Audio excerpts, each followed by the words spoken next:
Hello మన mothers జనరల్గా అంటూ ఉంటారు కదా, లైక్ వాటర్ లేకపోతే ఏ పని చేయాలన్నా చాలా కష్టం అవుతుందని. అండ్ నేను ఎప్పుడు అనుకోలేదు మన ఈ సిరీస్ చేయాలంటే కూడా వాటర్ యొక్క పాత్ర ఉంటుందని. అదెలా అంటారా? So welcome to episode 3 of power of words.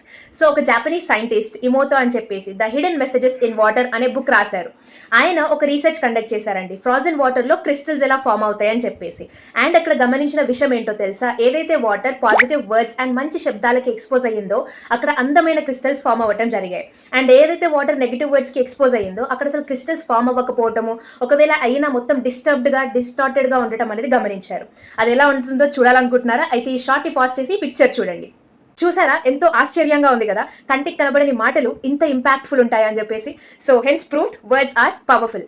And ఇలాంటప్పుడే అనిపిస్తుంది ప్రతి దాని నుంచి మనం ఒక విషయం నేర్చుకోవచ్చు అని చెప్పేసి. అందుకే అంటారేమో learning is a never ending process. So ఇదే ఈ ఎపిసోడ్కి take away and see you in the next short.